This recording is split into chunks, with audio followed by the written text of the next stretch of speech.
Right, so here we have the TCR Total Control Racing set. I've just put, really, like the title says, I've put this up really for Sean retroballz. Sort of made a comment on his video that I'd bought one of these, and he just said put it in a video and show him. So I'm just going to show the actual box itself in this video. I haven't got time to set it up, I haven't got time to test it, but I will at some point do that and put a quick video up of this set running. This was purely a nostalgia based purchase, like a lot of the computer stuff is for me really. I was bored looking around on eBay one day last year, saw this, impulse buy, got out of it. This is the set we had in the family back when we were kids. Obviously this isn't the exact one, but this is the type of set that it was, this model one.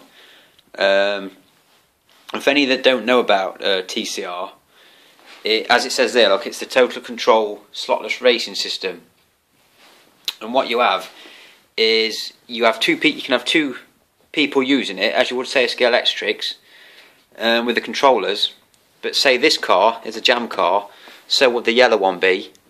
They run, you put them on the track and they run automatically. They just go around the track at a slow pace. So when your car comes to it, by flicking the controller switch, you actually change lanes.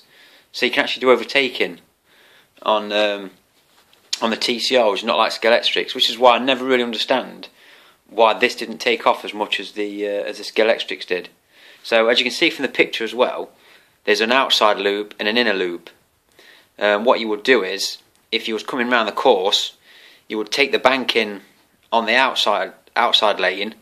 Otherwise, you're not going to be able to turn the corner as well. And as you come round, you would change lanes to this lane, and then as you got to the wider part, you would flick the lane change again, and it would send you in, and you'd be able to go in the inner lane. And then as you come out, you could flick out and go into the outer lane again. So all the time the jam cars are going round, you got to dodge and weave those.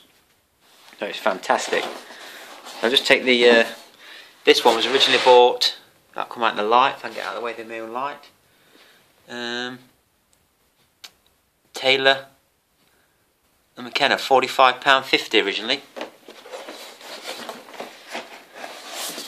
You used to have to go down to stores like Beatties and pick up spare cars, all different sorts of cars. I remember we went down one day, I picked up a BMW.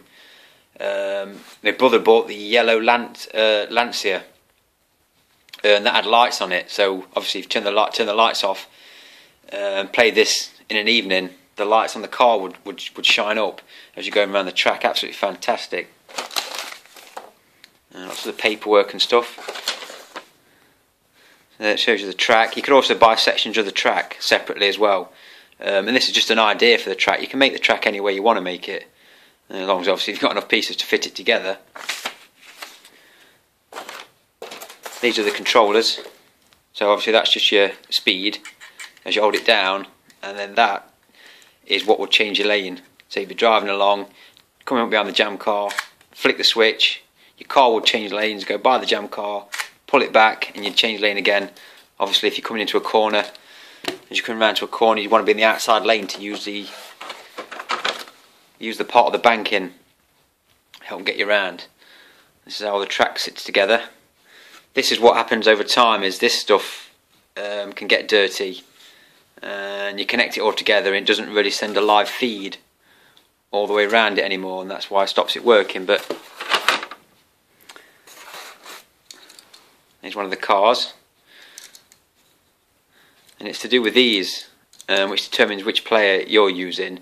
And when you change lanes, it's to do with these and the wheels that will activate and send you across the track, send you back and forth. And I think it's the jam cars that have all three. Yeah, that's the jam car in it. So they have all three and they just run independently. So there's the other jam car. And like I say, they'll be going around the track on their own. You'll notice these two are set up differently, and that indicates which player's using which controller. And like I say, the brake thing, you're coming down the track, obviously it's going at speed. This stuff could go really fast. So if I get the video up and running with the set working, you'll see it. And then you just flick your switch, out goes your car, and it's just fantastic how you could do that, just brilliant. And there's just some signs and everything. That's the power set where you plug your controller into. So yeah, I really should get this set up at some point and get it running. I'll make a quick video of it. There are videos on YouTube, obviously, of TCR sets working. So if you've never seen one and you don't want to wait a millennium till I finally put one up, setting this out in my daughter's bedroom again. I'm terrible for using a room for videos. Yeah, so that's the TCR set. I'll try and get this up and running at some point. Alright guys, see you later.